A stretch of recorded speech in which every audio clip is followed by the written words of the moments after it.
Hello, my friends. My name is Rick Lax, and I'm about to teach you the secrets of magic.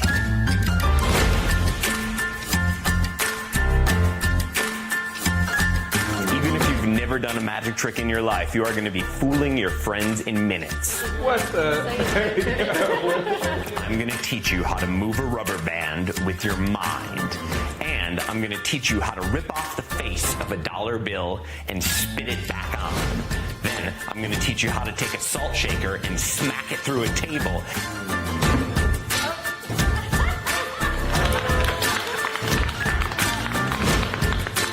I've picked out my 10 favorite beginner tricks, but don't let the word beginner throw you off. These tricks are so good, I still perform them today.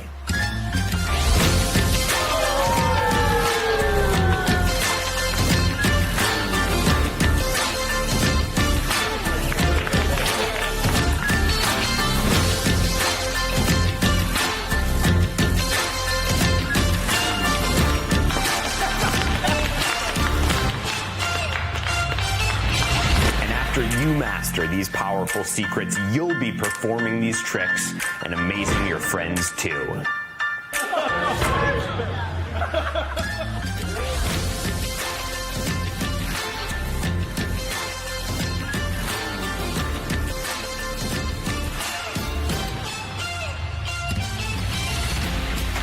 Hello, my friends. My name is Rick Lax, and I'm about to teach you how to perform 10 amazing magic tricks. So, let's get started right now.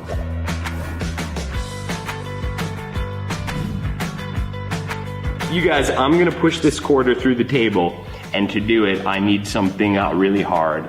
So we're gonna use this salt shaker here. And now, Jonate, can you help me open up a napkin? Can you open up that napkin? Oh, this one right here? Yeah, go for it. That's just so we don't get salt everywhere. Everybody? Or glass. Thank you. Very good. You want to put it? Oh, you got it? I got it from here.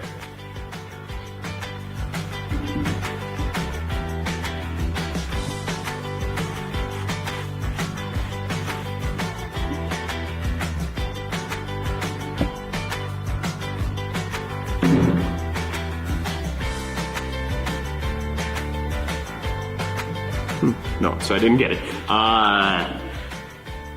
Okay. Here's what happened. I didn't get it because that's just, the trick is too easy. Anyone can push the quarter through the table. I'm gonna do the harder one. The harder one, it's not the quarter. The harder one. Salt.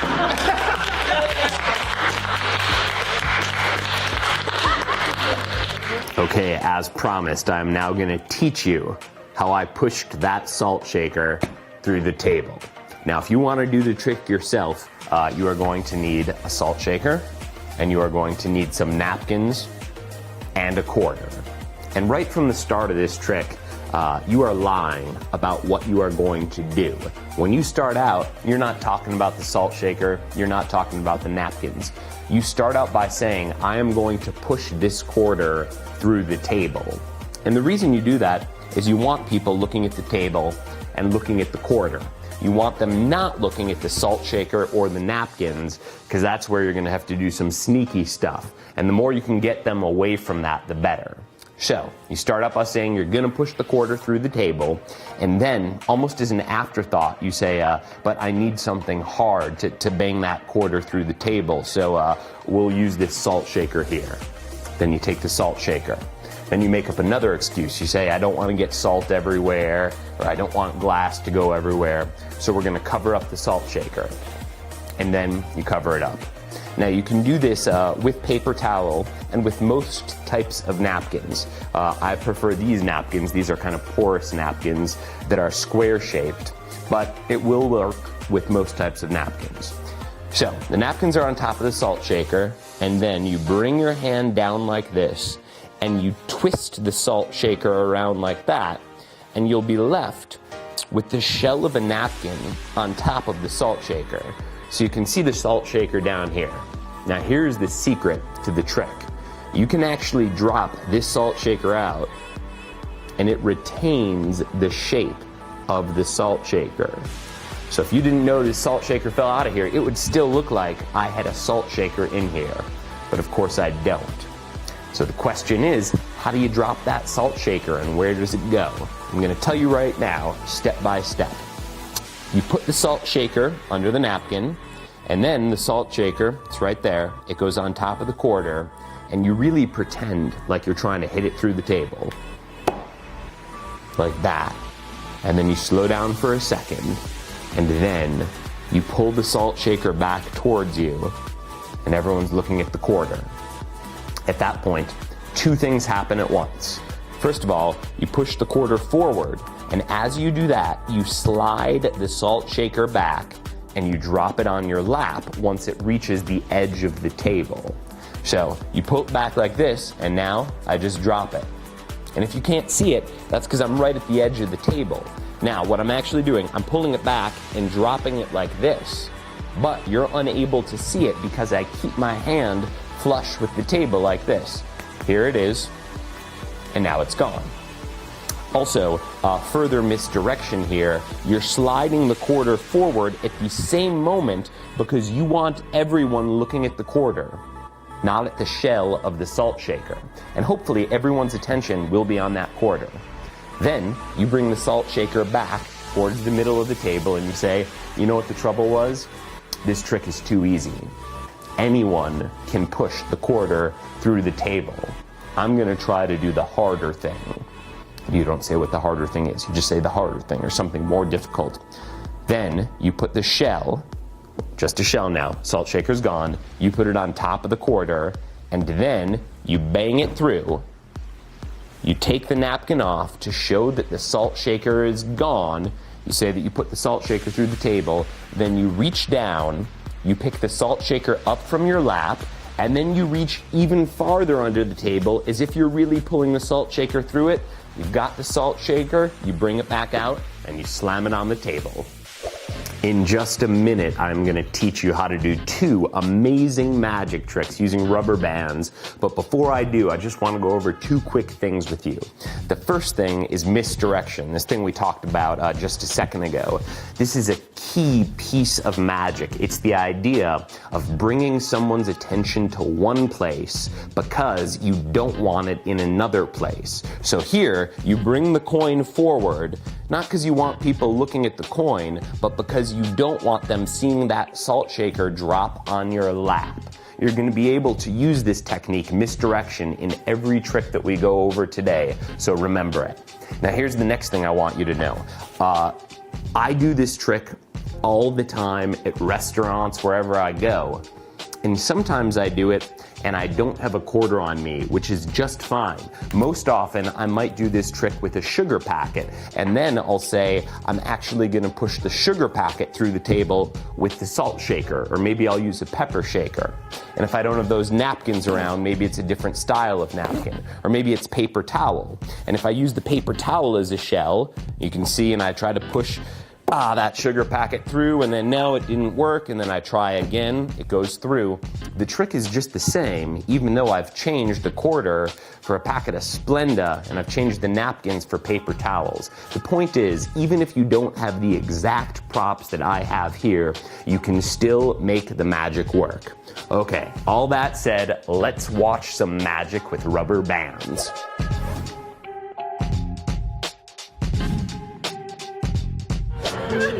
Stefano, I got a yellow rubber band, and I can put it on my bottom two fingers like this, right? And you can see it's on my bottom fingers. And if I want to put that yellow rubber band on my top fingers, I gotta take it out and put it back on like that. And you guys would see it if I do that, right? You guys see if I take it off, slide it. So I'm gonna make it impossible for me to do that. I'll take the red rubber band back from you.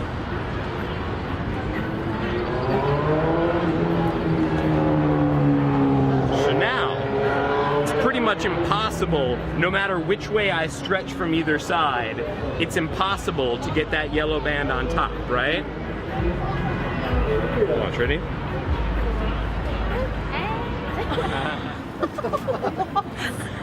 You don't move the rubber band with your fingers. You move the rubber band with your mind. Here, let me show. No, look. That's easy. Look. Watch. All you gotta do.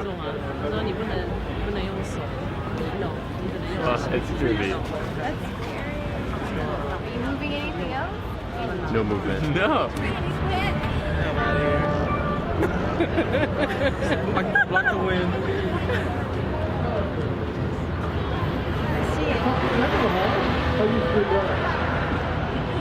I'm impressed.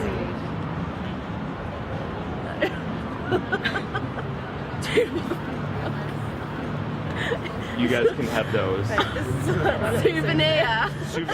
Two different tricks using two rubber bands. Now, I'm gonna perform them for you with a yellow rubber band and a red rubber band. But you gotta know, you can do these tricks with any rubber band. Doesn't matter the color or the shape. All that matters is they are about this size. It doesn't work with the big binder clips. So first, I'm gonna teach you how to make that rubber band jump from your bottom fingers like this up to your top fingers. So you put the first rubber band on your bottom fingers like this, and then you show it from both sides. And you tell people that in a second you are going to make the rubber band jump from the bottom to the top fingers like that. And as you do it, you actually take the rubber band off your finger like this, and then you put it back on your fingers. And the reason you do this is because the secret method is completely different from this. But you want people thinking that if the rubber band is going to go from your bottom fingers to your top fingers, that you need to take it off this side and put it back on that side. That's not the case. I'm going to show you how to do it without doing that in a second. But you want people thinking it's got to come off and back on.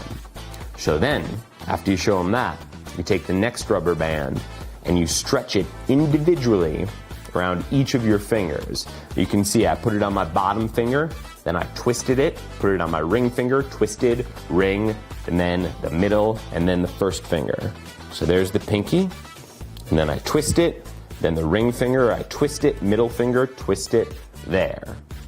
And now I show that I can actually pull the rubber band in any direction, but because that yellow rubber band is there, it is impossible for me to get it from these fingers to those fingers, and then it jumps like that.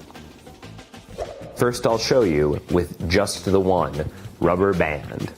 When you've got it on your bottom fingers here, you pull it towards your audience, and then when you bring it back towards yourself, you curl all four fingers inside of the rubber band like this.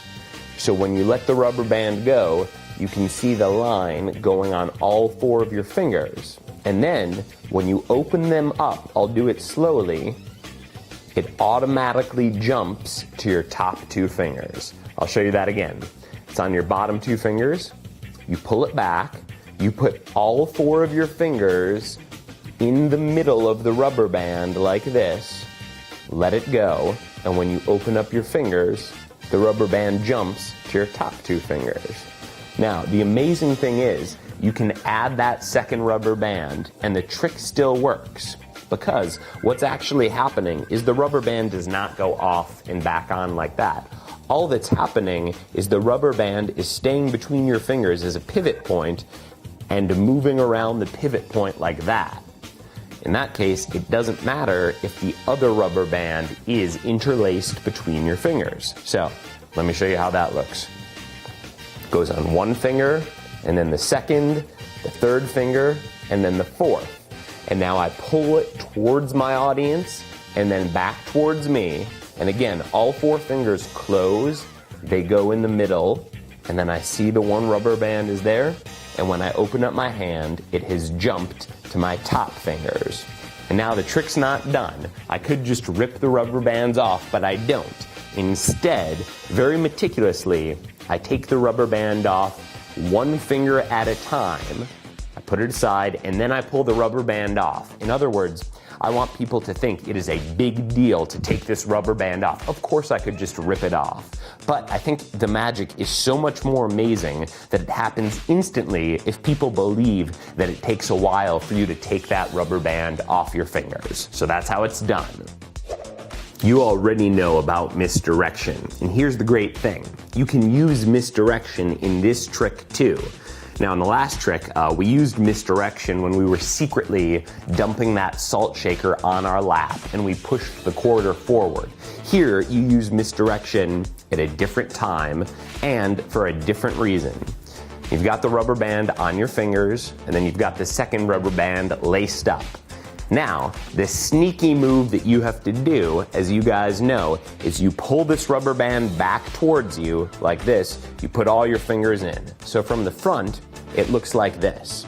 There's not much to see, but still, you don't want your audience looking at you as you do it.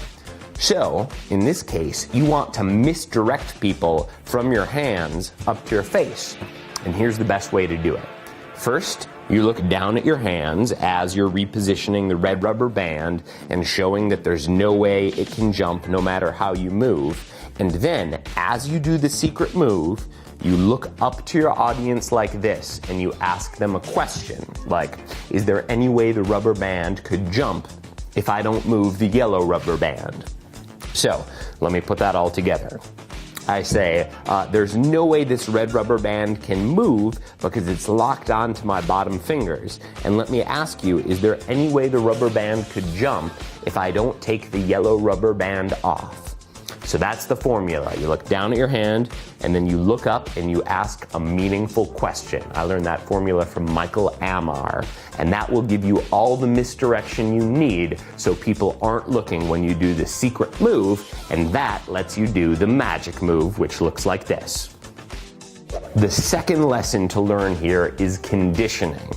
And what that means is if you have to do something sneaky, and in this trick, as you know, there's that sneaky move, you want to condition people such that when the sneaky move happens, they're kind of used to seeing you do it already. So if I didn't do any conditioning, then I would just put the rubber band on my fingers here, and I would do the move like that. But if I did that, everyone would wonder, why didn't I just close my hand? So the conditioning process here, much like you might condition if you're training for a weightlifting competition or if you're going to run far, you'll do conditioning by running shorter distances, such that when you really run the marathon, it's not that hard to run it. Here, the conditioning is stretching the bottom rubber band around a bunch of times, such that when you do the secret move, it's not such a big deal because people have already seen you stretching it in every direction. So the time you stretch it where you actually do the secret move, not a big deal. Then you do the magic move, and that is a big deal.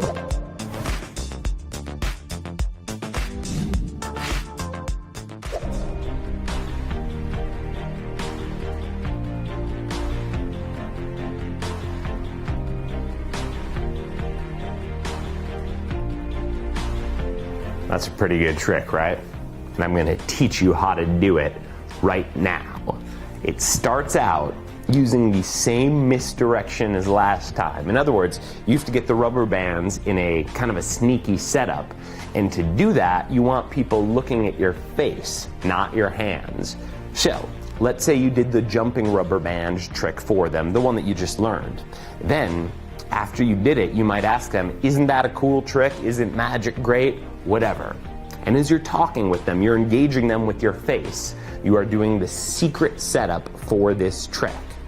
Now, to you, it looks like the trick begins with the yellow rubber band stretched like this. And I'll show you from the side how that looks. It looks kind of like this. This is what you think the starting point of the trick is. But in truth, this is not the starting point. The trick actually starts with most of the rubber band concealed behind your right fingers and only a small part of the band stretched like that. Now you don't know that because from the front, all you can see is that rubber band, but from the back, you can see most of it isn't even in sight. So, the way you get this into position is you grab the rubber band towards the top, and then you place the second rubber band on top of it like this, and you stretch the rubber band out. And again, from the back, most of that first rubber band is behind your hand. And then the way you get it to rise up is you slowly release the band that's on top. And from the back, you can see the rubber band by where my fingers is, it's actually getting shorter because I'm slowly letting it go. So you can see from the back that all I'm doing is letting the rubber band go. But from the front, they don't realize that you're loosening the slack of the rubber band, so it just looks like that rubber band is going up a plank. And what's nice about rubber bands is because they're made of rubber, there's a natural friction there such that you can actually make it go straight up. Some people just do it going sideways, but because there's friction, you actually do it going up. So here's the whole performance. I'm getting in a secret position. I asked them about the first trick. I said, wasn't that an amazing trick? Do you want to see one more? And by the time they say, yeah, I'm in position. And again, positions like this. And then I just release the top strand, and little by little that rubber band climbs up towards my other hand. Now, once all the slack is done, what I do is I tilt the rubber band like this, and I drop the one into my hand, keeping the other rubber band in this hand. And the reason I do that is because right now this is an uneven rubber band. The top of it is very loose, the bottom part of it is very tight, and I don't want anyone to notice that. So if I just snap it, let it go, then I have one rubber band in one hand, one in the other hand, and I can actually give them out at this point for examination. Sometimes when you're doing magic, people actually want to see and hold the objects. And whenever you do a trick that uses regular objects, it's always good to let people see and hold them. So when I'm done doing this trick, I always like to give the rubber bands out so the other people can see that they're just rubber bands, there's no secret strings or anything like that.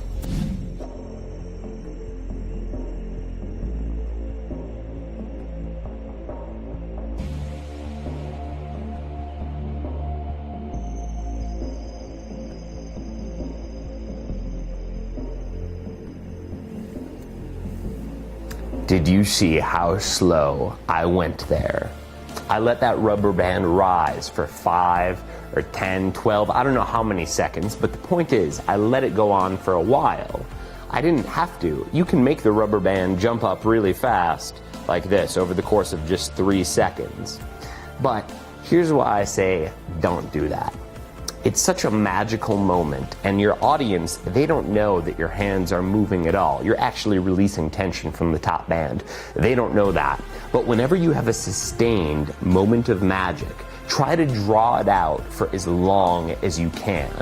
And sometimes when you're just getting started in magic, that's hard to do, because whenever you're doing something sneaky, you kind of feel self-conscious about it a little bit, and you just want to get it done with real fast.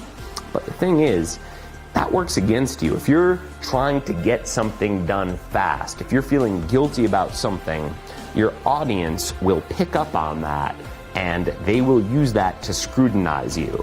So whenever you can go slow, do it. Some people think magic is all about hand is quicker than the eye. That is not the case. So many more times, it's about misdirection and going slow and being confident. Now, here's another point. Before we talked about how you can use variations in tricks if you don't have certain props.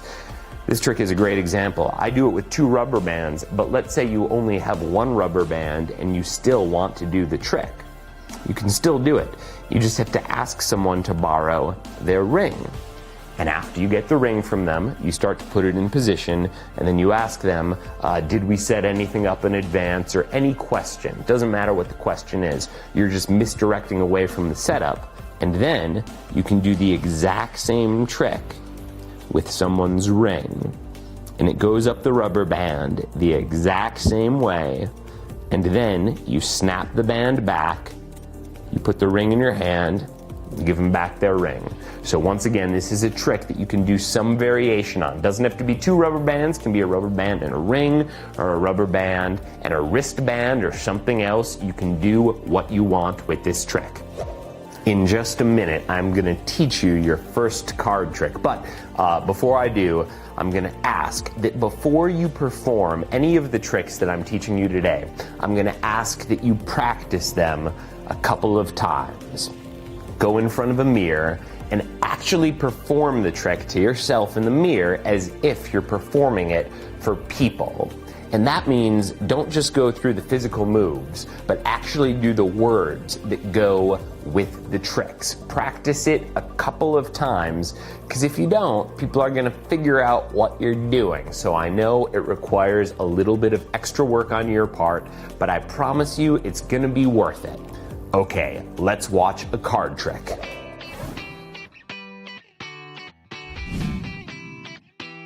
This time we're gonna use 2 cards. We'll use 2 cards for this trick. Another 9 and a 6. And you guys go. You can remember that they're both black.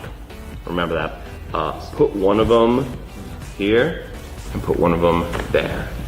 Different places in the deck. Push it in.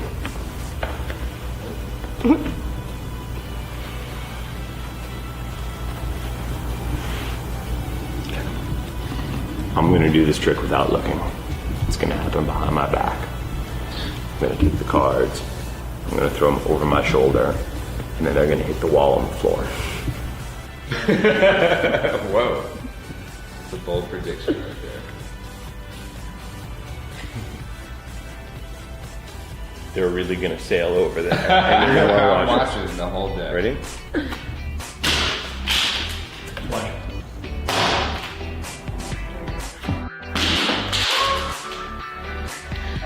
What? Wait, no, you guys, that was wrong. It is over here. Look back over here. No way. Wait. Yeah.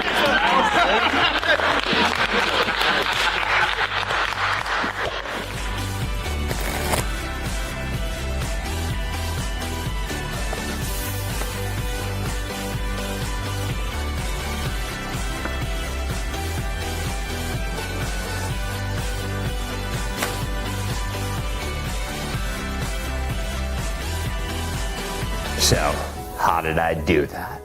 Here's the answer. It's really easy. It pretty much works on its own. You can do this trick in just a minute. It just requires a little bit of secret setup. So, go get a deck of cards and then take out 4 cards in particular.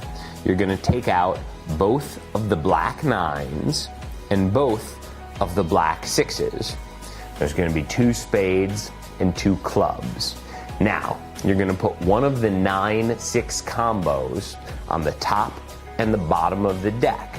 And you just have to be sure that one of them is a club and one of them is a spade. So here I've got the 9 of spades and the 6 of clubs, and I put one of them at the bottom of the deck. That means the card on the face, and one of them on the top.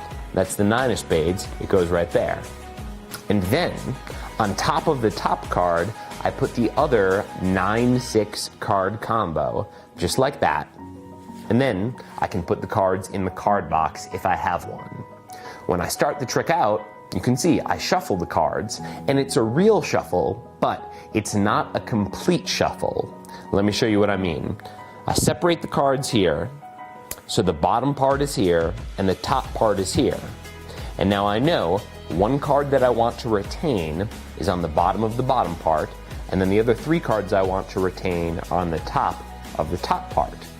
So, when I shuffle the cards together, the bottom card goes first, it stays on the bottom, and then I shuffle most of the cards, but the 3 cards I want to retain on the top stay on the top. And then I push the cards together.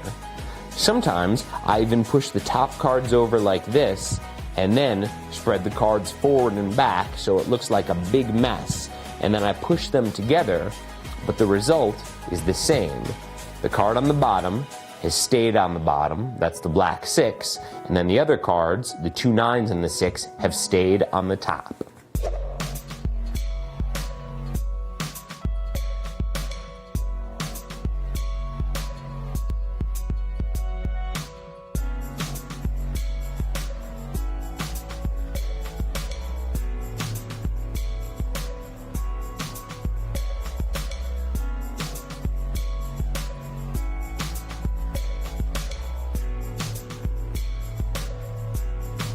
So I tell people, I'm gonna use 2 cards for this trick. And then I pull them up from the top of the deck, almost as if I'm surprised by them. I say, great, we'll use the 9 and the 6. And the first time I say that, I don't say the color or the suit. I just say we'll use the 9 and the 6.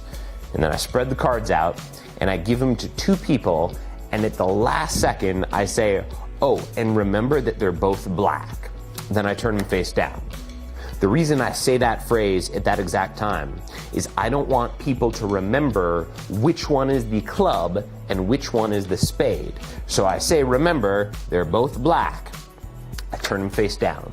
Then I tell the first person, put the card somewhere in the middle of the deck. They do. I tell the second person, put the other card somewhere else in the middle. They do. And then I square up the cards like this. Now, you can have some fun. You can throw the cards against the wall, you can throw them against the ceiling, you can throw them to your friend, you can throw them at your friend, doesn't matter. But when you throw the cards, just be sure your thumb is on the top and your fingers are on the bottom.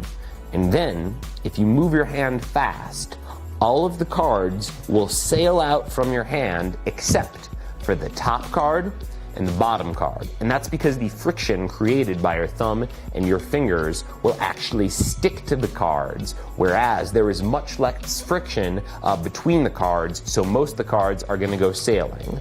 So you hold the cards like this, you're not touching the edges, just the top and the bottom, and then you shoot your hand and most of the cards jump out, and you will always be left with the top card and the bottom card. Now, we know that these are 2 different cards. We started out with the 9 of clubs and the 6 of spades. Here we have the 9 of spades and the 6 of clubs, but most people are not going to notice the difference. As a matter of fact, I'd say only 1% of people notice the difference. And that's why at this point in the trick, you show and you also name the cards. You say it is the 9 of spades and the 6 of clubs. Couple of quick notes on this trick. As you know, this is a trick that requires you to do some stuff before the performance even begins. We magicians call this setup or advanced setup. You have to get 3 cards to the top of the deck and 1 card to the bottom of the deck. Now, if you're at a friend's house, you can take the deck of cards over in the corner to the bathroom, do it quickly. If there are cards sitting around your house, you can have the cards set up and ready to go. Now, not every situation will allow you to do advanced setup. That's just fine. You're gonna learn 2 other card tricks that do not require any advanced setup, but this one does. So don't make a big deal out of it. Just no one will notice that you're doing a setup because they don't even know that you're gonna perform a magic trick. And remember, with this trick, you can actually shuffle before the trick begins as long as you do that partial shuffle where you keep the bottom card on the bottom and you keep the top 3 cards on the top. Confidence. Confidence is so important in all the performing arts, but especially in magic, and especially a trick like this. Here's what I mean. When you start off the trick, you say that you've got a black 9 and a black 6. And because you know that the 9 and the 6 are gonna switch, we start out with the 9 of spades, we end up with the 9 of clubs, we start out with the 6 of clubs, end up with the 6 of spades. You know this, and subconsciously you're worried about it. So you might want to rush through this. You might want to say, okay, I've got a black 6 and a 9, you take that one, you take that one, and then start the trick. And that way people would have less time to notice which suit is which. But this is actually a terrible plan, because when you rush through something like this, your audience will sense weakness. They will sense that something is suspicious, and they will actually give you even more scrutiny. So, if you don't want people worrying about which card is which suit, then be confident and take your time. So I take the cards up here, I say we've got a black 9 and a black 6, and we're gonna use them for a magic trick. And I have them in plain sight, like I have nothing to hide. And no one will keep track of the suit because they have no idea that has anything to do with the trick. So, Take your time, be confident, and that way no one will scrutinize anything you do, and that will allow you to do a lot more sneaky stuff without people noticing. A couple seconds from now, I am going to teach you how to rip off the head of a dollar bill and spit it back on. But before I do, just one quick thing. When you do a magic trick, a lot of times people are gonna tell you, do that again. They say it all the time. And here's a tip. Don't do it again. Don't do it. Resist. I know you want to, because the trick went well and you feel good that it went well, and they want to be amazed again, and you want to give them that feeling. But here is why you shouldn't do it. At best, the second time, the trick is going to be less amazing because the element of surprise is gone. And at worst, they're gonna figure it out because they saw it once already, so they know the secret things to look for because they know the outcome. So, when someone says do a trick again, either do a different trick or walk away.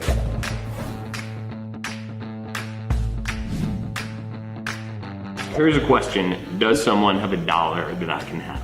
I do. Okay, I will take your dollar. Right here. I will take it. And I will do the most amazing things with it. We'll see. Oh, I need that dollar. oh, you didn't tell me. I'll give you another. I wish you had told me in advance. Oh my gosh.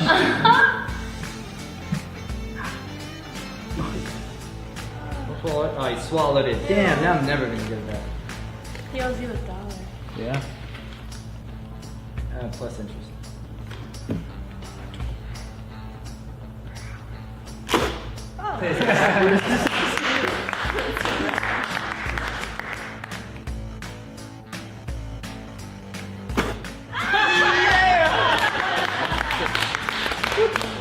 This is one of my personal favorite tricks. I really do this trick all the time because all you need is a dollar bill, and if you don't have one, you just borrow it from someone else.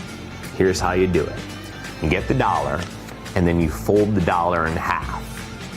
Now, you're gonna simulate ripping off George Washington's head, but you don't really rip all of it. It's only a partial rip. Let me show you what I'm talking about. Okay, the first tear goes from the bottom of George Washington's head to about his lip. And you do the tear in a semicircle like this.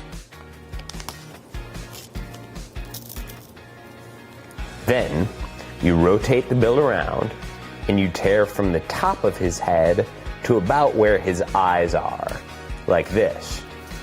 And you can see that leaves about 1 centimeter or 2 between the ends of the tears. You can see the bill, it is still connected by 1 centimeter or 2. And you're gonna act like you tear the head off, but you don't. Instead of tearing the head off, you just pretend to. I didn't actually tear anything off. I just bent it back behind the bill. Let me show you how I did that. I used my thumb to press it behind the bill secretly, but you couldn't see that because my fingers were in front of the bill and closed. And then I pinched with my thumb and my fingers as I secretly pinched the head of the bill against the bill. So I'm pinching with my right hand too, and that's what gives me that tearing sound. And I look at my hand over here as if the extra piece is in here, even though it's secretly bent back over there, and then I pretend to eat it like this.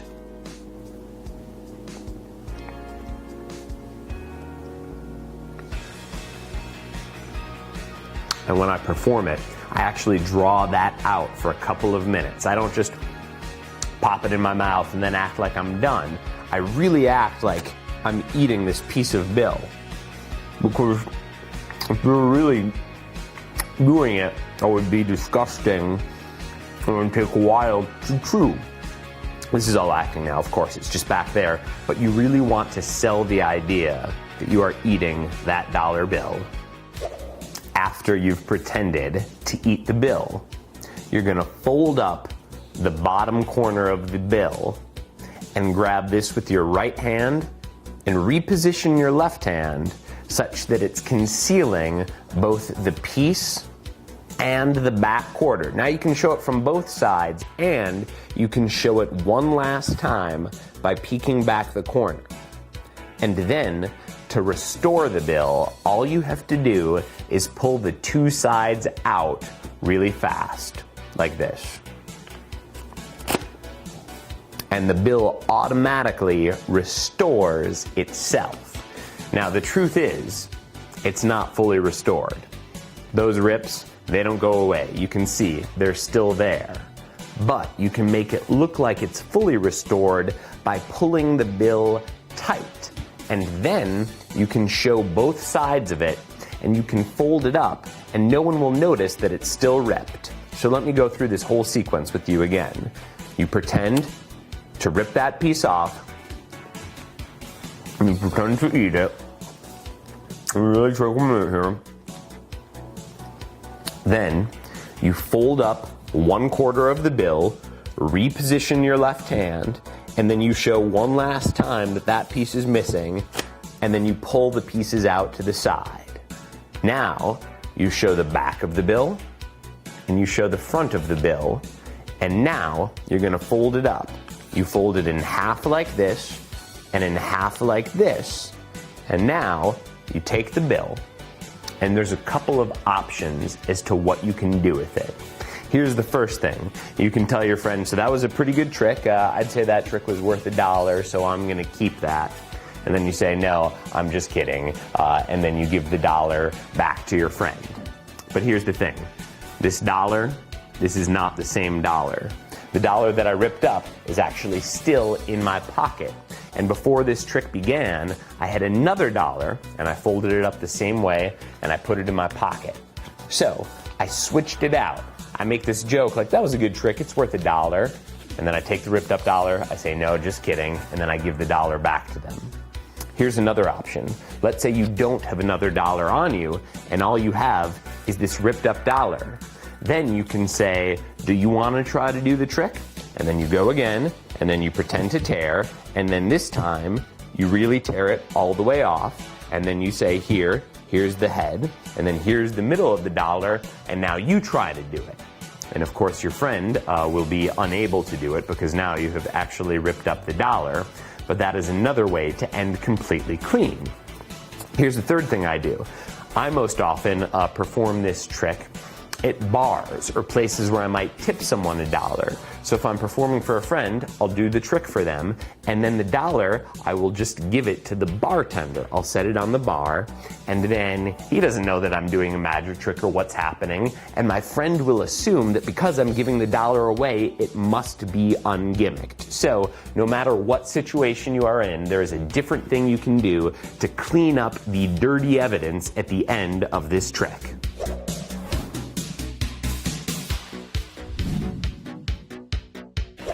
Tyler, do you believe in fate? Yeah, I guess so, yeah. Good. We're gonna put your belief to the test. Shuffle those cards up.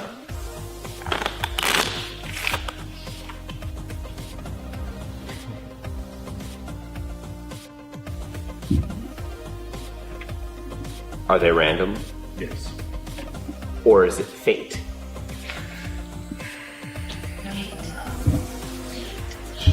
Mind It should be fate. Trying to mind control your. We're gonna find out. Can't change your answer.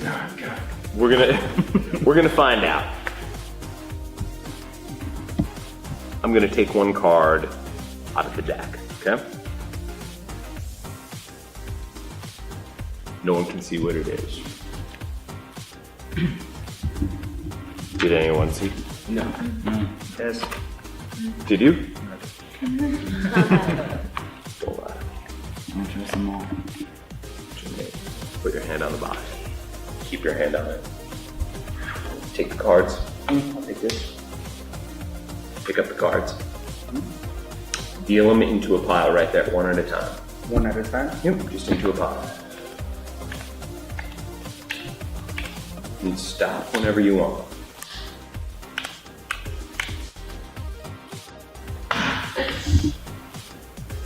Was that a free choice, how many cards you dealt? Yeah. Or was it fate? Pick up all the cards. This time, you're gonna deal them into 2 piles. So deal a card here, and then over there. Go for it. You got it. You got it. Bass drop. You got it. Very good work. Alright.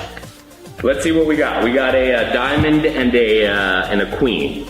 Alright, so we got a queen and a diamond, and we could combine those 2 cards. But it seems like they're random, right? And then it seems like you combine them and get a random card, the queen of diamonds. But is it random? Yes, it is. Is it random? It is. I think it's fate. Is it fate? Think about it. Well, how would we, so we got a queen, we combined them to make the queen of diamonds. How would we know if it was fate that we ended up with the queen of diamonds? I don't believe in fate. Well, we're gonna find out right now. You shuffled up the cards, right? You think it was random. We picked 2 random cards. You think it was random. I put 1 card. You think it was random in there. But we ended up with a queen and a diamond. Open up the card box. And Watch for it. Watch for it. Oh, fucking dead.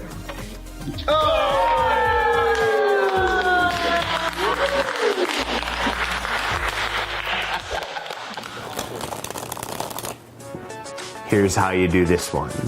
You get a deck of cards. It can be your friend's deck of cards.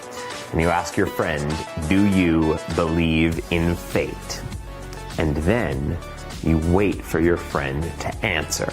And you actually talk with your friend. Get their answer. Ask them about it.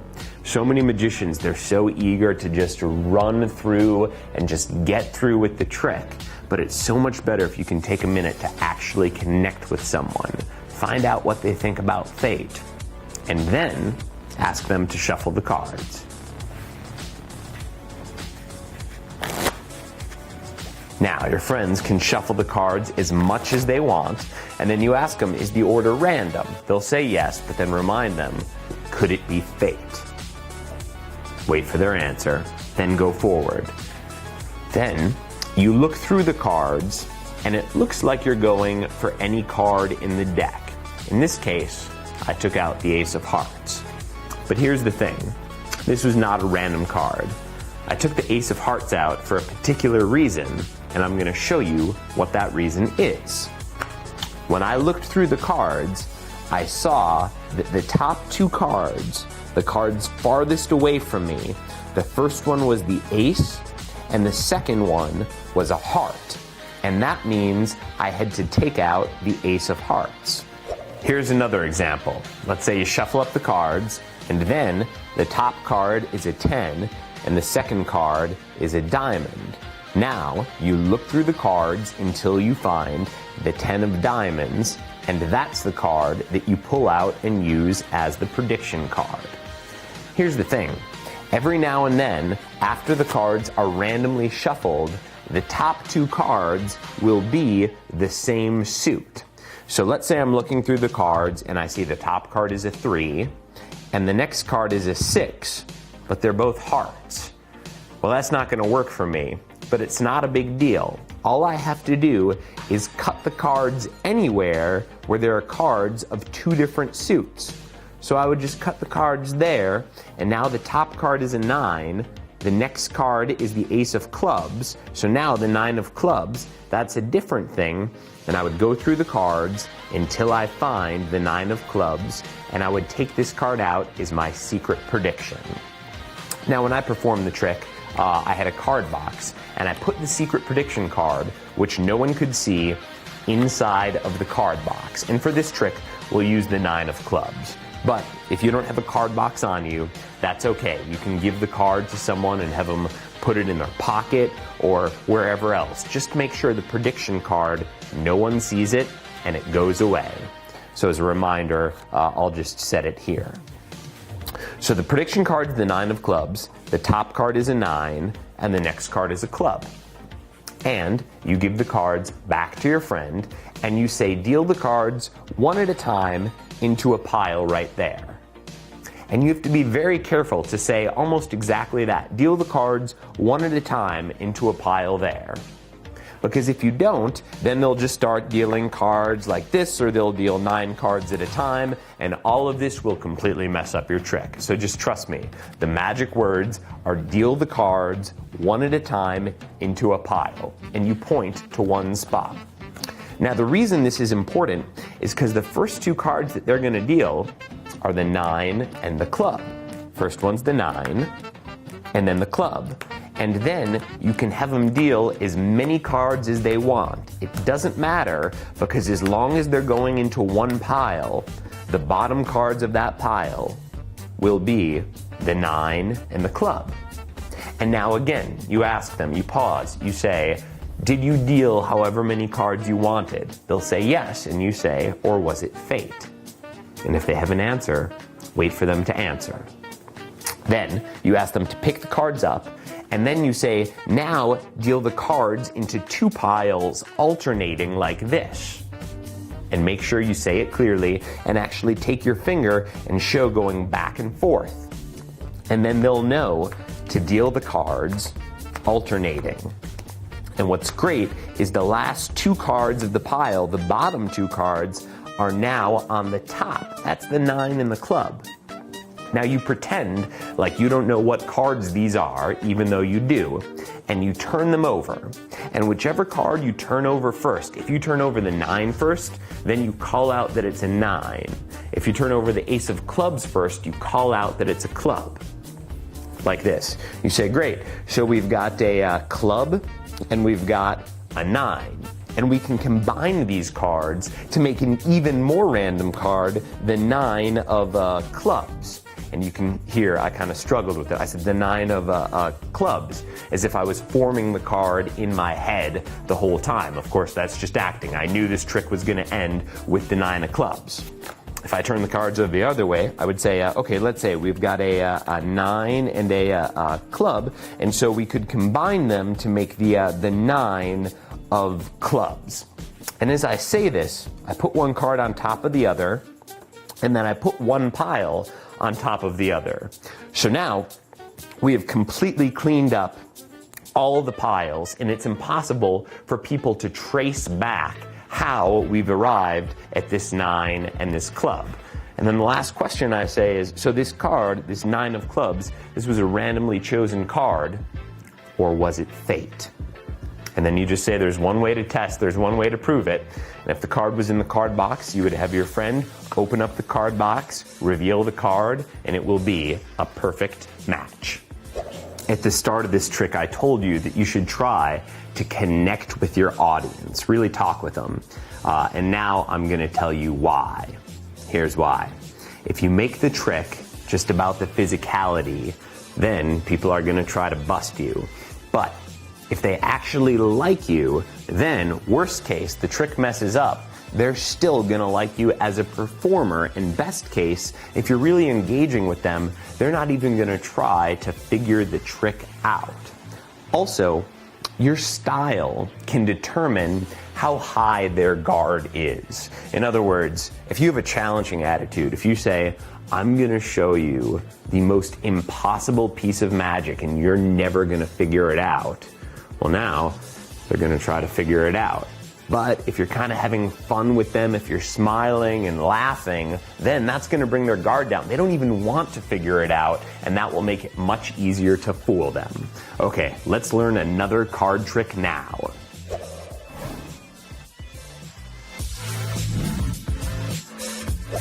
Can you shuffle up, Ethan? Yes. Okay, Ethan, shuffle up the cards. Sometimes I do things that are impossible as a magician. Okay. This is not impossible. This is just really hard. Everyone ready? This is just hard. Okay. Okay. It's pretty good. I'm gonna memorize the whole deck of cards in 6 seconds. Right when I pick them up, you count to 6 slowly. And I'm gonna try to memorize them all. Here we go. Right. 1, 2, 3, 4, 5, 6. Cut half the cards right there, or however many you want. Yeah, we'll have. Okay. Mark where you cut. Now I'm gonna do something else. It's not impossible, but it's really hard. I'm gonna try to look at the cards and judge where you cut, okay? So we just look, even just a little glance. So card number, I'm going through because I memorized them all. So there was a Jack of diamonds, and then a 6 or 7 of diamonds. I think it's a 7 of diamonds and the Jack of diamonds.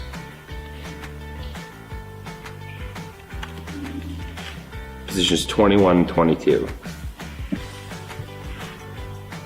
Third. First. Okay.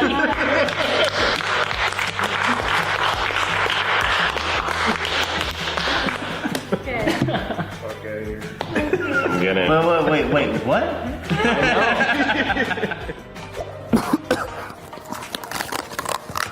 Okay, I feel better now, and now I can teach you another card trick. This is the one where you memorize all 52 cards in 6 seconds. Here's the secret. You don't actually memorize 52 cards. All you have to do is remember 2 of them. So you have your friend shuffle up the cards. They can really shuffle them up. And then you say, I'm going to memorize all 52 cards in 6 seconds.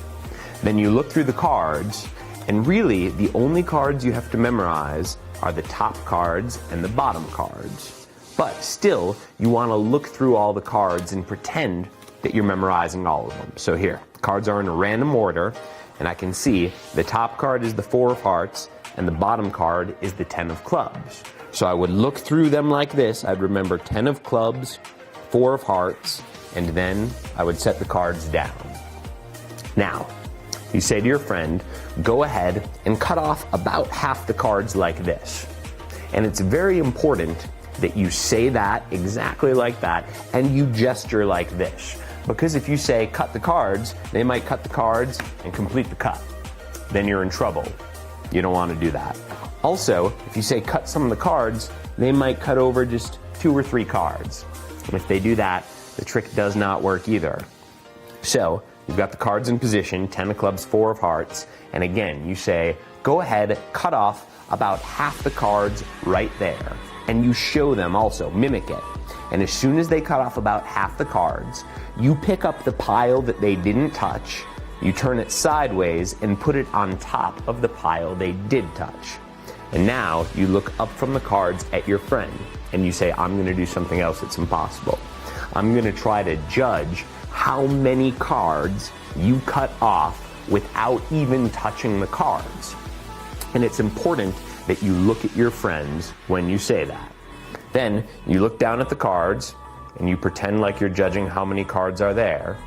And then you look back up at your friends and you say, okay, I think you've cut out about 25 cards. And then you pretend in your brain to go through what the 25th card is. And you say, okay, I think I've got the 25th card and the 26th card that comes after it. You say, I think it's the 10 of clubs and the 4 of hearts. And then what you do is you pick up the top pile, you rotate it back, keep it hovering an inch or 2 above the bottom pile. You take off the top card of the bottom pile and the bottom card of the top pile, and then you set the 2 piles together. And then you turn everything over and you reveal that the cards that they cut to are the 10 of clubs and the 4 of hearts. So, how does that work, right? Here's the secret. This is a move called the crisscross force. And what that means is it's a force. You are forcing people to pick the 10 of clubs and the 4 of hearts, or whatever card are on the top and the bottom of the deck. If you pay attention to where the cards really are, you can see they start on the top and the bottom, and then when you cut, your friend cuts, and you put the cards crisscross like this, they lose track of which pile is the top pile and which bottom is the bottom pile. And now the 2 cards they selected, they're right in the middle. So when you pick the cards up like this and you turn it around and you keep the cards hovering, you're really selling the idea that your friend's cut between these two. They didn't. The card started out like this, but you want them to think that they cut off this portion.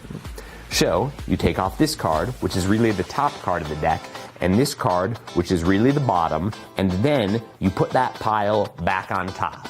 Now you're really selling the idea that these cards came out of the middle.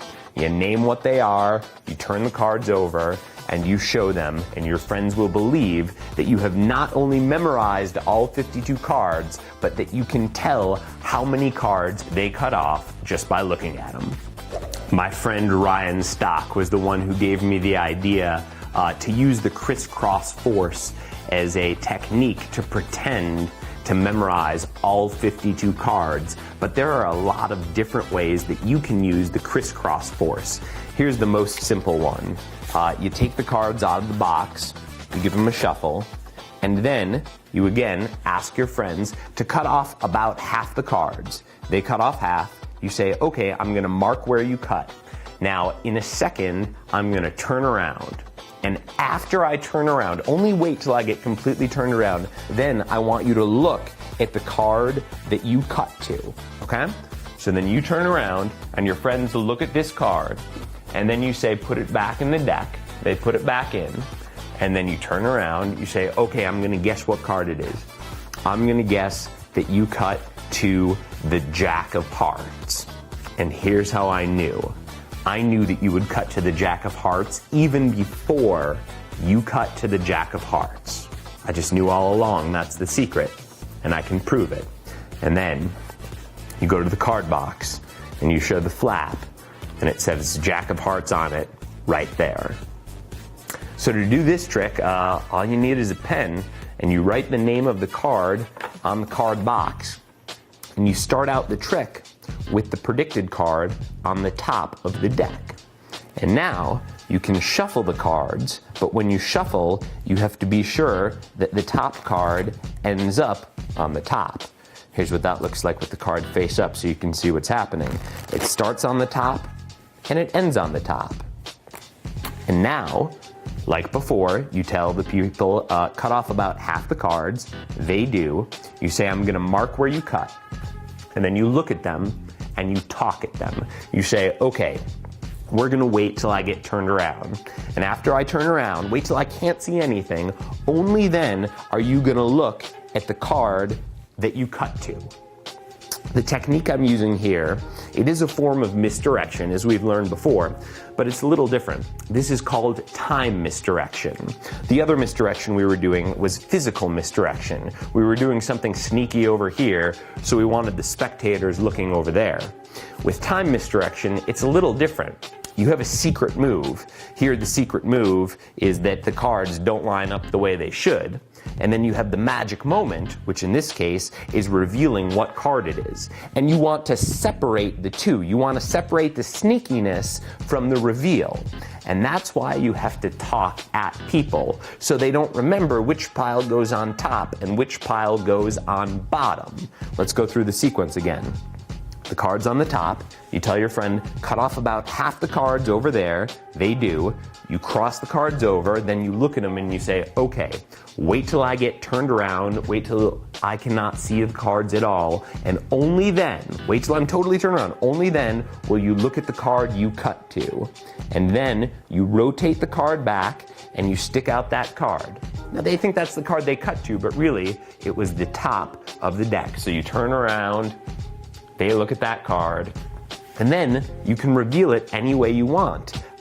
Here, I wrote it on the top of the card box, but you could write it somewhere big, you could write it on your t-shirt, you could paint it on the wall. When I was a kid, I had a book where the magicians suggested calling in advance for a pizza and ordering a pepperoni pizza, but you asked the pizza guy to make the pizza so that the pepperonis are placed in the shape of the playing card, the 3 of clubs. So then the pizza shows up and you do the trick, you force the 3 of clubs and then you try to guess what it is, maybe you get it wrong, and then the pizza shows up and it's the 3 of clubs. The point is, using time misdirection, you can take this basic magic principle, the crisscross force, and apply it however you would like. Don't tell anyone how you do this trick. And actually, none of the tricks that we've gone over today. Don't tell people how you did it. And I'm telling you this because they're gonna ask, after you do these tricks, people are gonna ask you, how did you do that? How is that done? Tell me how. And you're gonna wanna tell them. It's very tempting. Here's the thing, when I was younger, every now and then, I would tell people how the tricks were done. And whenever I told them, they were not impressed. They were just disappointed. And that's because they don't know how much work goes into mastering magic. Now that you've gotten this far in the video, you get a sense of how hard it is. But most people, when they learn the secret, they're just like, oh, that's it? So it's much better to keep the mystery and the mystique up. I guess the one exception would be if someone is really interested in not just knowing the secret, but actually becoming a magician and really learning the trick so they can perform it for other people. In that case, it's okay to teach them one of the tricks you've learned on this video, but otherwise, keep the secret to yourself. A minute from now, I'm gonna teach you how to read other people's minds, or at least I'm gonna teach you how to make it seem like you're reading other people's minds. But here's the thing, the next two tricks, they are harder, a little bit more complex than the tricks we've been doing before. So, at this point, if you feel like you're still not quite sure about some of the things we've gone over, what I would recommend is stop watching now, rewatch the tricks that you've already learned, practice those a couple of times, master those, go out and perform them. But if you are ready for the more advanced stuff, then here is the mind reading.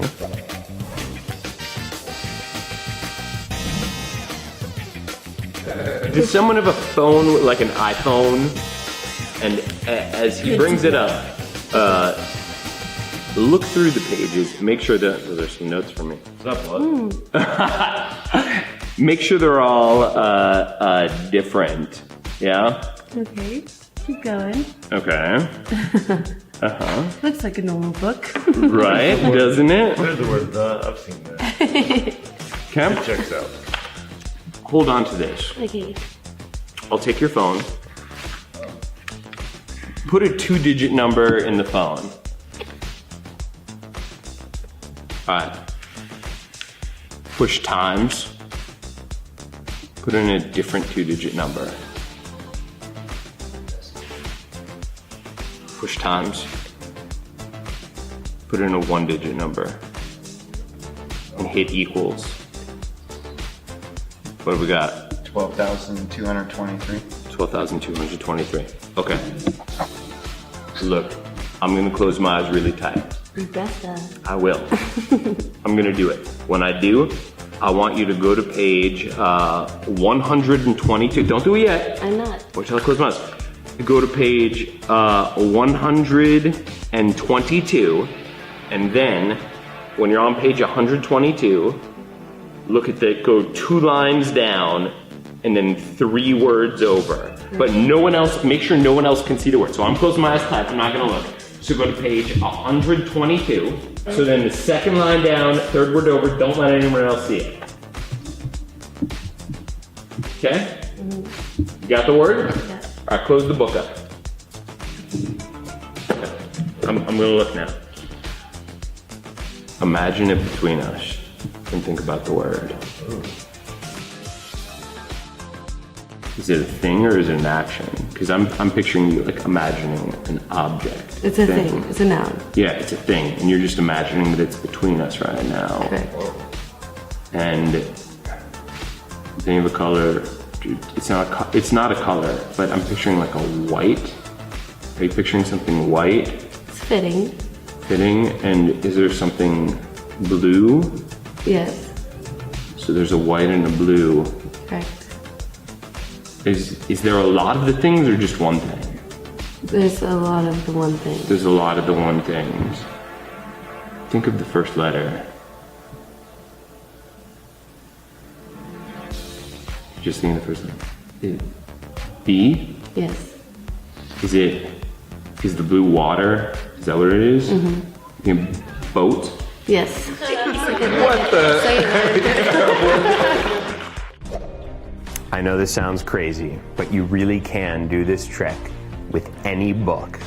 and any calculator. All you have to do is remember two things: the number 123 and the word toxic. I know that sounds strange. Why do you have to know the word toxic?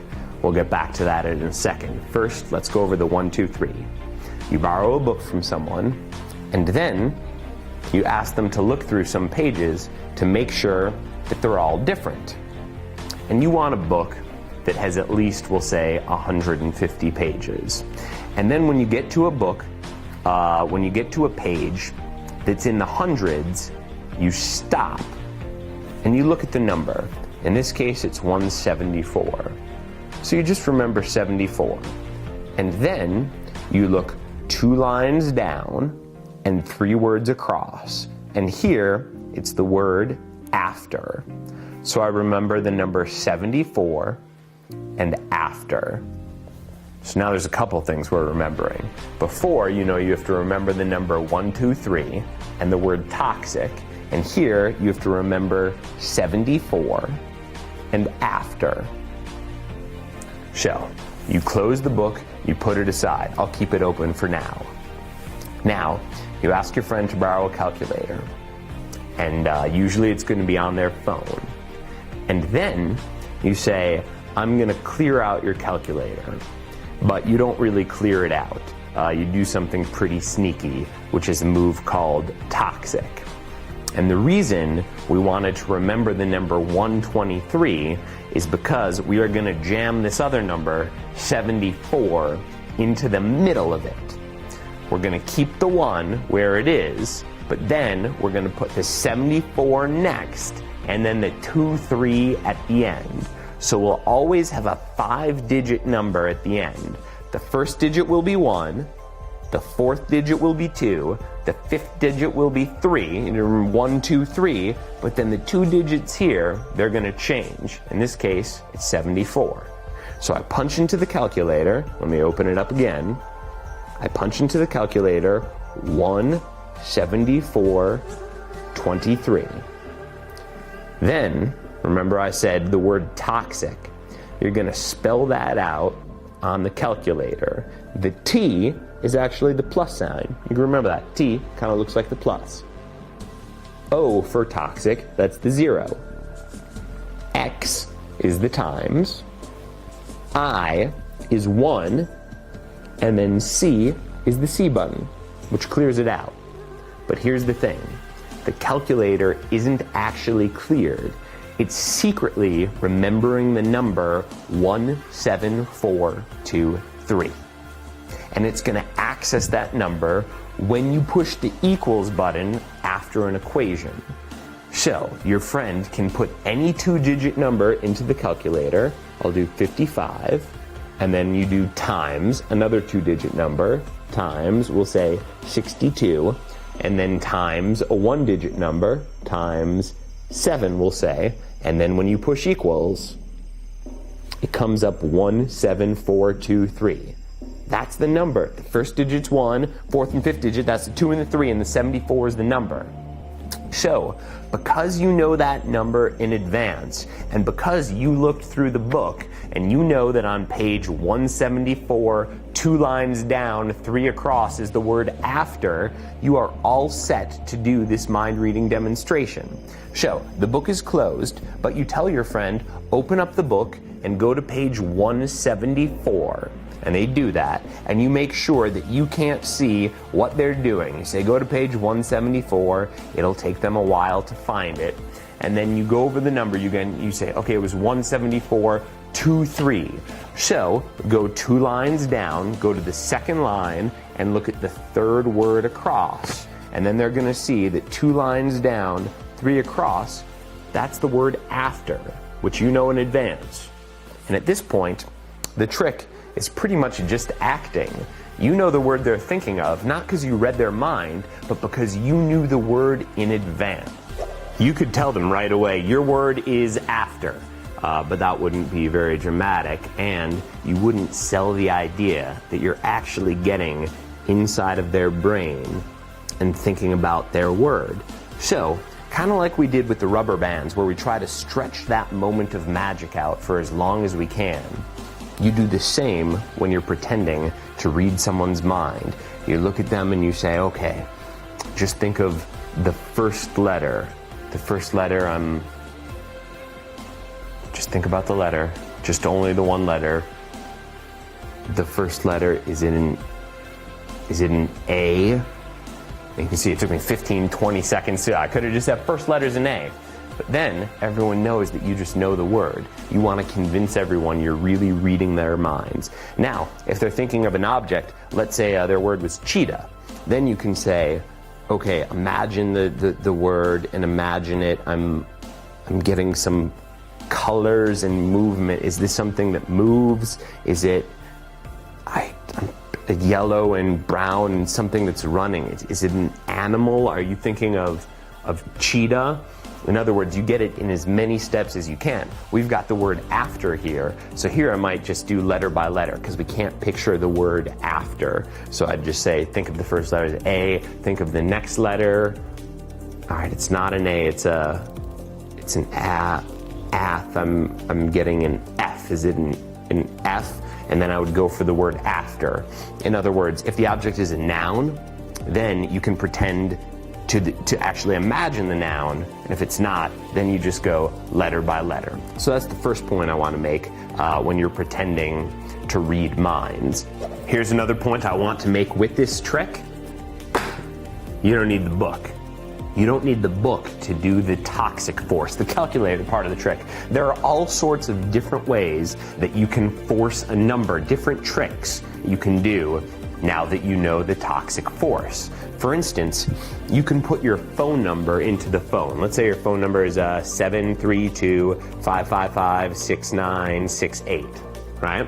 You push this in, and then you spell out toxic, which is plus 0 times 1, and then the clear button. Now, because the phone number, that's 9 digits or 10 digits, now you need people to put in more digits. So you say put in a 3-digit number, hit times another 3-digit number, and then times a 2-digit number, and times a 2-digit number, and then push the equals button. You know the number that's going to come up. So let's say you put your phone number in, your own phone number in. You can see what came out, and you ask them to read it out. And then you say, okay, now use your phone to actually call this phone number. And then when they call it, you'll be the one to pick it up. Here's another use of the toxic force. Let's say you want to put in your friend's birthday. So you go on social media or somehow you figure out your friend's birthday. We'll use my birthday for now, which is April 17th, 1982.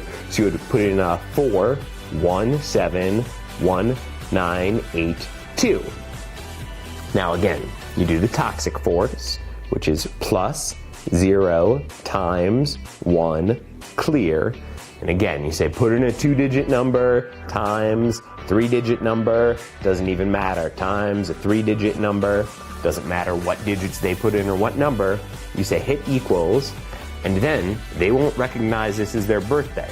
You can just say, look at that number, because I'm going to try to predict what it is. You can say there's a 4 and a 1 and a 7, 1, 9, 8, 2. So they're looking at the calculator. You're just trying to guess the numbers out of your head, and then you can say, you know how I knew?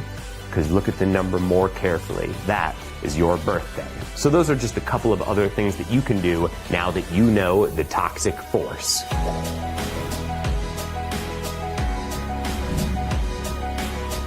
Do either of you guys believe that two people can have a psychic connection?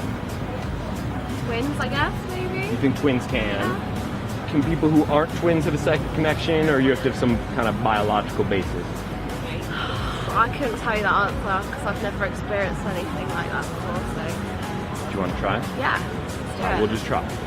Think of someone back in England that I couldn't know. Okay. It could be a friend of yours, like a friend or a family member. Yeah. You got it? You're thinking of someone? Yeah. Does it have to be the name? No. Do you want to do the initials? Okay. Which would you rather do? Name. Name? Name. Okay. So I'm going to ask you, don't say it. Don't say it. I've got a line here. You'll just put it down, and then fold the paper up. And I'm gonna turn around so I can't see it all. Okay. Write the name down, just the first name, Yeah. and then fold the paper up. Uh-huh. Okay, I'll put the other paper away. Oh, and there's my bonus pencil. So you'll just write the name down, fold the paper up. I'm gonna go over there and not look, and come back. And when it's all folded up so I can't see, make sure he doesn't see, then call at me and let me know. Okay. I'm just gonna be over here. I'm here. No one saw, right? It's No one folded saw. up. Yeah. Okay, I'm gonna turn around, so it's folded up. I can't tell if you're trying to use it. It's folded up. You're doing great. I'm doing good so far? You're doing great. All right, do you have, I see you're wearing the tight white pants there. Do you have any pockets? No. You don't?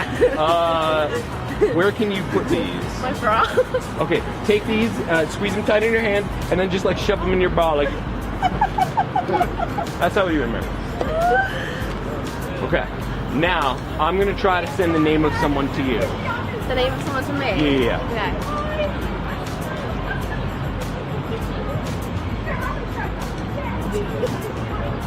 It's weird, right?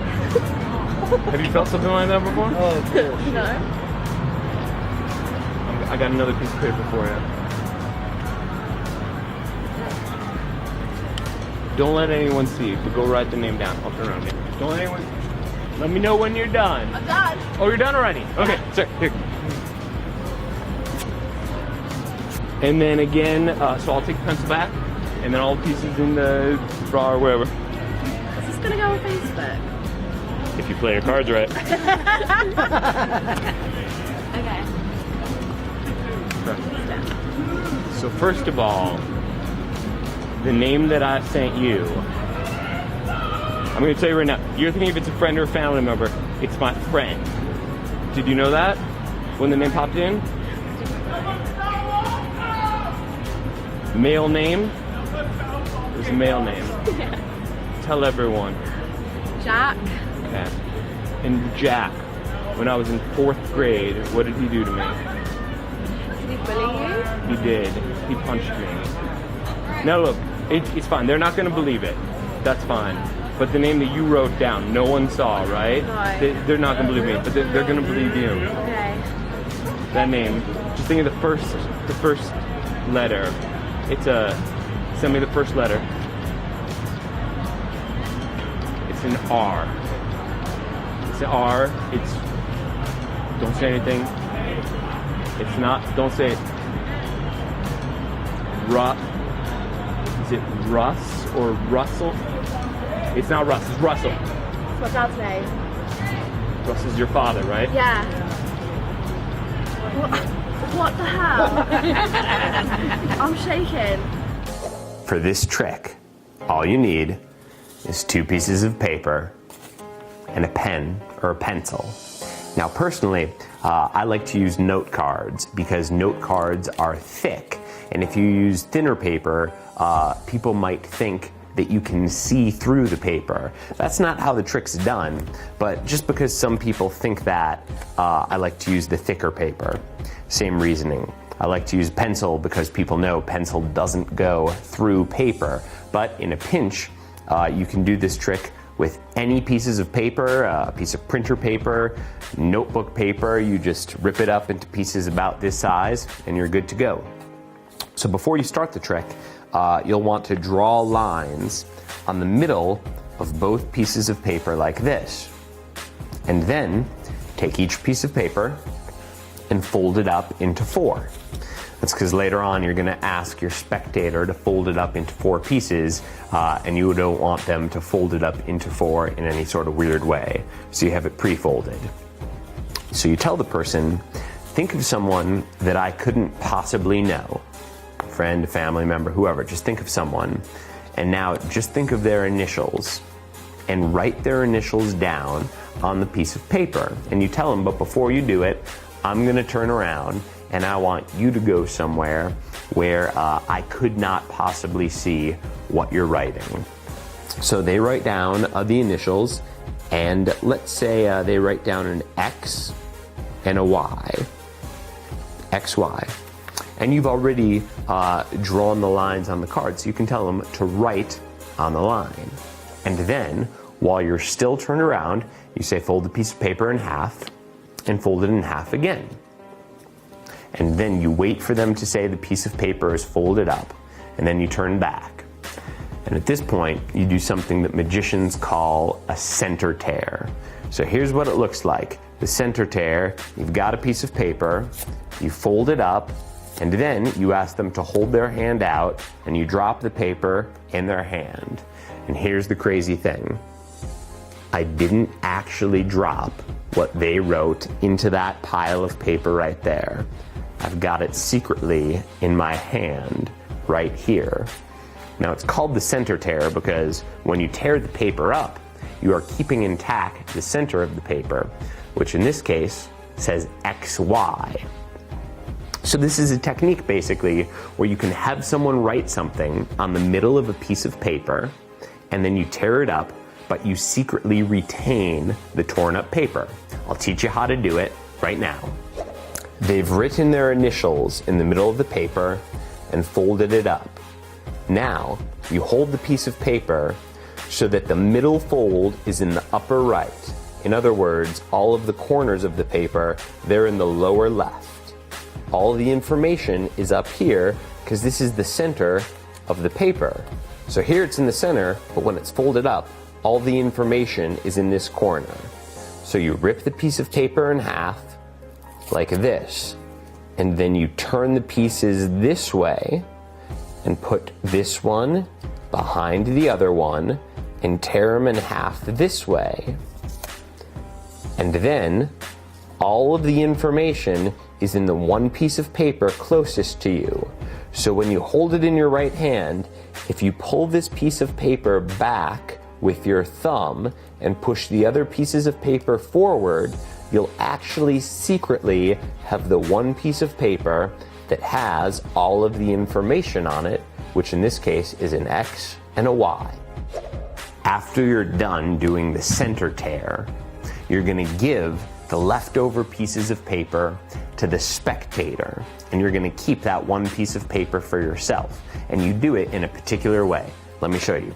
The piece of paper gets folded up, and then the secret information, all the folds, that's in my upper right. So I tear, and then I tear again, and then I put all the pieces in my right hand, and I tell the person, open up your hand like this. I show them with my left hand, and as I do that, I'm secretly pulling back the one piece that has all the information in it. And then I keep that curled up in my fingers like this. Magicians, we call this palming. That's secretly keeping something in your hand. And all the other pieces are at my fingertips.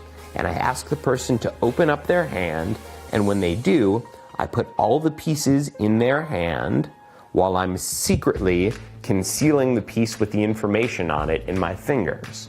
And then, using my right hand, after I drop the paper off, I say, close your hand up real tight like this, and put the pieces of paper in your pocket.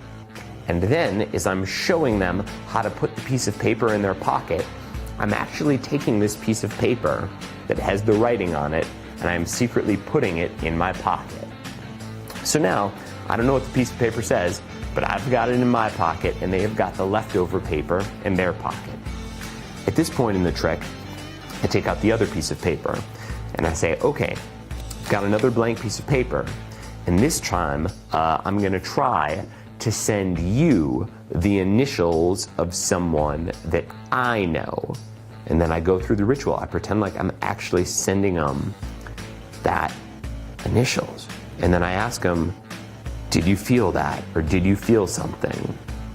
Now I ask that because if they say yes, it's really cool. A lot of times they'll say no, and I'll just say, okay, that's fine. Still, just go over there and try to write down the initials that I sent you. So now they would go aside, and you would go aside, and again, you would turn your back to them, supposedly so you can't see what they're writing down. And let's just say they write down ZZ. They thought you were sending them ZZ for whatever reason. As they're writing that down, what you do is secretly, you reach into your pocket, you pull out the piece of paper, and you look at what they wrote down. And now for the first time, you see that they wrote down XY. And after you look at what initials they wrote down, you tear it up into 4, And then, once again, you secretly conceal those pieces in your finger. And then you ask them, are you done writing something down? And again, you ask them to fold the piece of paper up. And this time, when you turn around, you've already got these secret pieces in their hand. So you take the second piece of paper from them, and just like before, you tear it up, but this time you're tearing it up with the secret pieces in your hand. So from the back, it looks like this. You've got the secret pieces here, you tear up their piece of paper, and this time, after you're done, you add the pieces from the last time to their pieces, and then you give it back to them, and you tell them to put all the pieces in their pocket. So now the evidence is destroyed. All the pieces of paper are back in their pocket. And from this point forward, it's just acting. First thing you do is you say, okay, now I want to see if you got the name that I sent you. What initials did you write down? And then they just say what they wrote down. So they say ZZ, and you act like that's right. You say, that's right. I wrote down the name Zed Zebulon. That was the name of my friend in 4th grade. He beat me up. You make up a story. You make up a name that goes with the initials. Most of the time, they won't write down ZZ. They'll write down good initials like KJ. You say, that's Kevin Johnson. He was my buddy, or that was a cousin of mine. You just make something up. And if you sell it, a lot of times they'll believe it.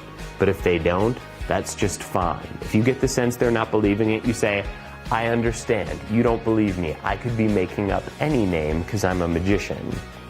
But I'm going to prove to you that we have this psychic connection. Because even if I'm lying, you're not going to lie. And there's no way that I could know the initials that you wrote down. But I want you to think about this person. Think about their initials. And sometimes at this point, I'll make a guess. I'll say, this person, is this a friend of yours? And sometimes they'll say yes. And if they do, that's really cool. And if they don't, I just skip past it. We call that cold reading, when you're just making guesses. Or if you get it wrong, if it's not a friend, you can say, wait, is it a family member? And maybe they'll say yes then. And you say, great, I had that sense. Then you say, just think about that first letter. What is it? It's an X, right? They react, and then you get the second one, Y, X, Y. And now you've kind of proved that you've had a psychic connection where they have guessed your initials and you have guessed the initials that they have written down. A magic trick like this can be really powerful.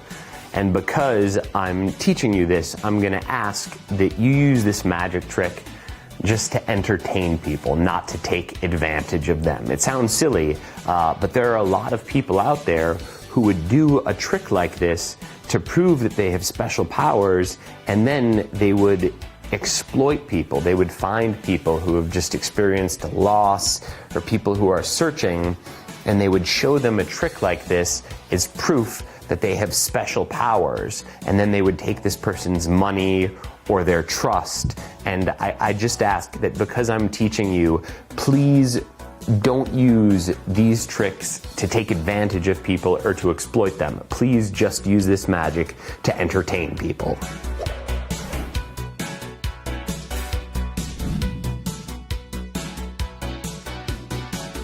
You've got, there's a 7-Up and there's a Sprite. Michiko, one of them we're gonna shake up, one of them we're not gonna shake up. Gotcha. Which do you want to shake up? The Sprite. Okay, take the Sprite, shake it up. Really go for it. Really go for it. Michiko, go for it. You got this. Go for it. You got this, Michiko. That's good. She's doing good. You shook up the Sprite. Yes. You were sure that you shook up the Sprite. I'm positive. And did you shake up that 7-Up at all? No. All right, watch. I'm going to transfer the carbonation from the Sprite to the 7-Up. Okay. That easy. For me, it was hard. Maybe for you, it's easy. For me, that was a lot of work. No, look. I'm scared. You shook this up for real. I did. You ready? No. Should I stand back? Yeah. I don't think you have to stand back. I No, just that transferred. one, right? Yeah. I'm still standing Ready? back. I'm trusting you. We magically transferred the carbonation. You didn't shake this one up at all, right? No, I don't think so. You ready?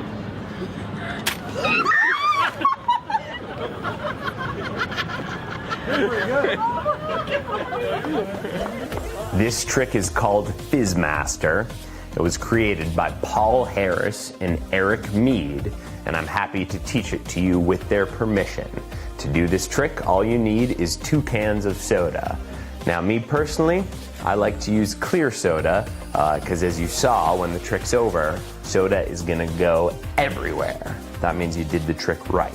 So, whenever I can, I like to use clear soda, like 7-Up or Sprite. I've done it before with Coke and root beer though. It works just fine. If you're doing it with the darker soda though, just make sure that people know this in advance and point it away from everyone.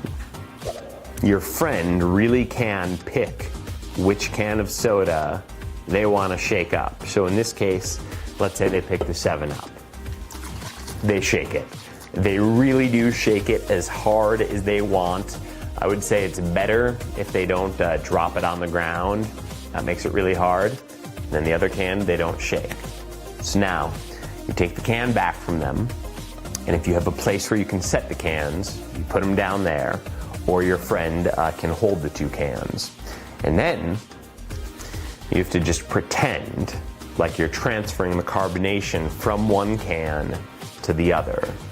So you do some sort of a ritual. Maybe you put your hand on one like this, and you act like you're absorbing the carbonation, and you take it, and then you pass it to the other hand, and then you act like you're putting it in the other can of soda. What you're actually doing is killing time. You want to kill about 40 seconds. 40 seconds, that's about how long it takes the carbonation to go away in here. And then, after you've waited the amount of time, I think we're at 40 seconds now, you open the can in a particular way. You want to handle the can gently, so don't squeeze on it at all. Hold it very gently, and make sure it's pointing straight up and down like this. And when you open the top, you want to open it really fast. The reason is if you just open it up a little bit, then if there's any carbonation left, it'll press it through that little area and it'll go shooting. So hold it upright, hold it gently, and open it fast. But before I do this, I make a face as though carbonation is going to go everywhere. So I get really close to the person who picked it, and then I scrunch my face up like I'm expecting carbonation and something big, and then I open it, and nothing happens. But I really sell with my face that carbonation is going to go everywhere. Now, I remind people that this other can, I haven't shaken it up at all, right? I haven't come near it. And then I take the can, and everything about the way you open this can is different. First of all, you hold it so the top is pointing towards you, and the bottom part of the can, the part where it opens, is closer to your fingers. Also, before you open it, you are going to press down with your thumb as hard as you can. You are going to squeeze the hell out of this can. Your fingers stay flush, but your thumb is pushing down as hard as you can, and push right on the middle of the can. If you push too high or too low, it won't be as easy to crush that can, but you really want to push. The next thing you do is you don't hold the can upright like this. You hold it angled forward, and that's so there's a liquid right at the front of the can. So you're pushing forward, you're angling it forward, and then instead of opening the can right up, you open it over the course of a second as you are squeezing as hard as you can with your thumb. And if you do all of those things at once, when you open up the can, it looks like this. So we shook the 7-Up up. And now we want to open it so that the carbonation does not go anywhere. Here's how we do it. We hold the can gently. The hole is pointed towards me, and then I'm going to pop the top very quickly like this. Now here we've got the Sprite. We did not shake this up, but we want to open it so it explodes. Here's how. We have it so the tab is facing me. The hole will be facing away from me. Also, I'm going to put my thumb in the middle of the can, and I'm going to press with my thumb as hard as I can, and then I'm going to open up the top a little slower over the course of a second, and if I do this right, it will spray everywhere. Like that. After you've done that, you've got two cans, the first can that you opened, and then the second can, which is secretly crushed. And you don't want people to know it's crushed, so you've got to clean this up. There's a couple ways to do it. The first way is to try to secretly uncrush the can with your hand like this. And you can see, you can do that. I made that work. It's not a great solution though. Another thing is you can just hold your fingers in front of it and pretend to drink, give the uncrushed can to someone else, cheers with them, and then drink a bit. But my favorite thing to do is just perform this near a trash can, which makes sense because you're going to be making a big mess anyways. So when you're done, you just take both cans, you throw them away, and then all the evidence is gone. Okay, I said I would teach you 10 tricks, and I did. I held up my end of the bargain, and now I'm asking that you hold up your end of the bargain. And that means you should practice these tricks before you perform them. Make sure they're ready to go. And don't do the tricks twice, then people will figure them out, and people are gonna ask, how do you do that? How do you do that? Don't tell them, unless they really wanna learn so they can perform the tricks themselves. And then it's okay to teach a trick. But if someone just wants to know the secret, you keep the secret to yourself. A lot of people ask me how I got started in magic. And I never had any family members who did magic, and I never had an in-person magic teacher. There was no one around me who ever really taught me magic. I learned magic on video, and specifically there was this guy, Michael Amar. He was a guy who would teach magic on videotapes. And every time my birthday would come around, I would always ask my parents or my grandparents for more Michael Amar magic videotapes, and he would just teach magic like I'm doing to you guys right now. And that's really how I learned. And so now my life, it's just come full circle where now I'm the guy teaching you the magic. And I don't know who you are. I don't know who's watching this. I don't know how old you are, or if you're a guy or a girl, if you're an old man, an old woman, if you're really young, if you're a kid. I don't know where you're from or anything about you, but the one thing that I do know about you is you have a real interest in magic. To me, that puts you in the same group as me, and the same group as that Michael Amar guy who taught me the magic, and the same group as a lot of my best friends. You are now like legit interested in magic, and I'm cool if you want to call yourself a magician because you've gotten this far. So given that you've gotten this far, that you have proven your sincere interest in magic, let me be the first to say, welcome to the club.